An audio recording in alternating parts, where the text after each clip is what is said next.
I thought losing my job would be the worst thing that happened that summer. I was wrong.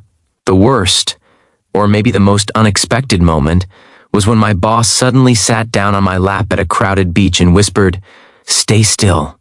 My ex is watching." If you've ever had one of those moments where life flips upside down in a split second, you know the feeling. Your heart pounds, your brain freezes. And somehow, everything changes after that. Before we dive into this story, take a second to subscribe to the channel, like this video, and share your thoughts in the comments below. Here at Your Channel Name, we believe real stories about kindness can change the way we see the world. If you love heartfelt stories that remind you there's still good out there, you're in the right place. Now let me tell you what really happened that day. It started with a layoff. I had been working at a small marketing firm in San Diego for almost 3 years. Nothing glamorous, just steady work, decent pay, and coworkers I liked. My boss, Emily, was strict but fair.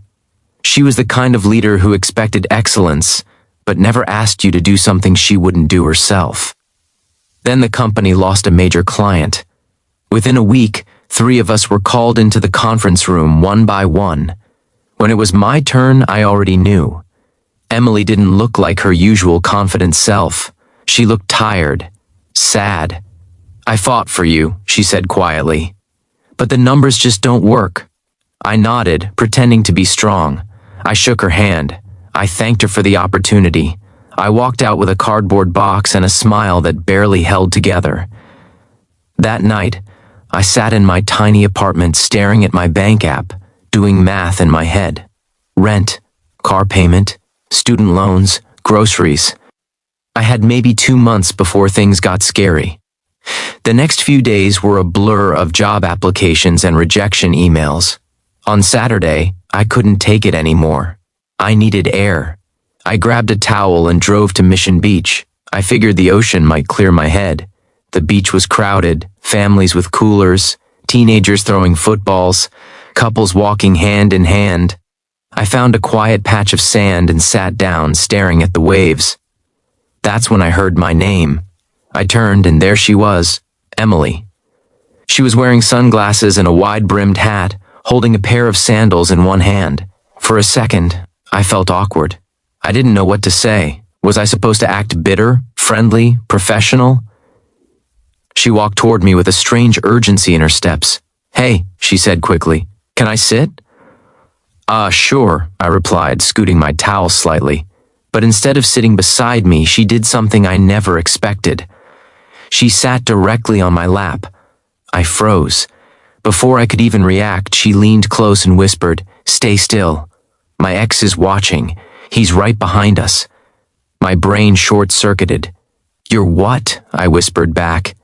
"My ex-boyfriend," she said through a tight smile. "We broke up last month. He hates losing. If he thinks I've already moved on, he'll finally stop texting me." I didn't know whether to laugh or panic. This was my former boss, the woman who used to review my quarterly performance, and now she was sitting on my lap at the beach. "Please," she said softly, her voice suddenly less confident. Just for a minute. That's when I noticed something. Her hand was shaking. This wasn't about making someone jealous. This was about fear. I could feel her heart pounding against my chest. Whatever this guy had done, he had clearly shaken her confidence. So I did the only thing that felt right. I stayed still. I put one arm loosely around her waist, not romantically, just protectively, and stared straight ahead at the ocean, like this was the most normal thing in the world.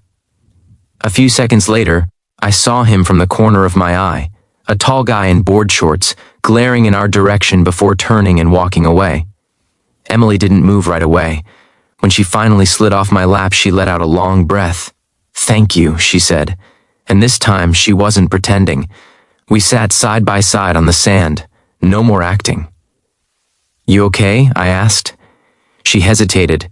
"He doesn't handle breakups well. He keeps showing up places, texting, calling from different numbers. I wanted him to see I'm not alone." For the first time since I'd met her, Emily didn't look like my boss. She looked like a regular person, tired, overwhelmed, and a little scared. Have you thought about filing a report? I asked gently. I don't want to escalate things, she said. I just want peace. There was a long silence between us. The waves crashed. Kids laughed in the distance. Then she looked at me. I heard you've been applying everywhere. I gave a small shrug, trying to. I'm sorry, she said, about how everything happened. It wasn't your fault, I replied. And I meant it. For the next hour, we just talked, not as boss and employee, just as two people navigating life. She told me about the pressure she'd been under from upper management, about sleepless nights trying to save jobs, about how letting people go was the worst part of her career. I told her about my fears, about checking my bank account at midnight, about pretending I wasn't stressed when my mom called, and something shifted. We weren't on opposite sides anymore. We were just human. Before she left, she said, "Actually, there might be something." I looked at her. "A client we lost?" "They reached out to me yesterday. They're starting a new branch and need someone local. I recommended you." I blinked. "You did? You're one of the hardest workers I've had," she said. "I didn't want you to think I forgot that." 2 weeks later, I had an interview. A week after that, I had a new job. Better pay, flexible hours, health benefits that were actually better than my old ones. But that's not even the best part. About a month into the new job, I got a text from Emily. I filed a restraining order. It read, "You were right, and thank you for that day." We met for coffee later that week. She looked lighter, freer. I realized something, she told me. I spend so much time trying to look strong. But that day at the beach, you didn't judge me, you didn't laugh, you just helped. I smiled. You helped me too, because she had. Her recommendation changed my life, but her vulnerability changed something deeper. It's easy to see bosses as cold, exes as villains, strangers as background noise, but everyone is carrying something. That day at the beach could have been humiliating, awkward, a story I buried. Instead, it became a reminder. Kindness doesn't have to be grand. Sometimes it's as simple as sitting still when someone needs you to. Sometimes it's recommending someone for a job even after you've had to let them go. Sometimes it's admitting you're scared and asking for help. We never expect the moments that matter most. They catch us off guard, like someone suddenly sitting on your lap at the beach. But if we choose kindness in those moments, if we choose empathy instead of embarrassment, support instead of suspicion, we create ripples we may never fully see. I went to the beach that day feeling like a failure. I left reminded that I still had value. And Emily?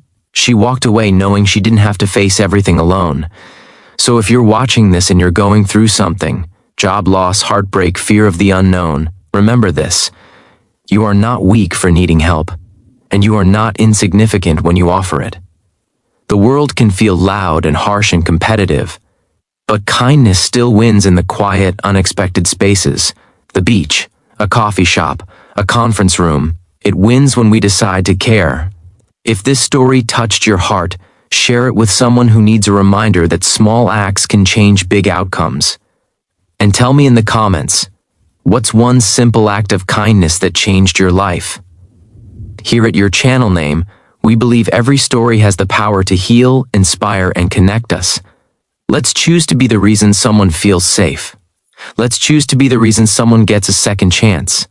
And when life surprises you with a strange, uncomfortable moment, maybe, just maybe, that's your chance to make a difference. Stay kind.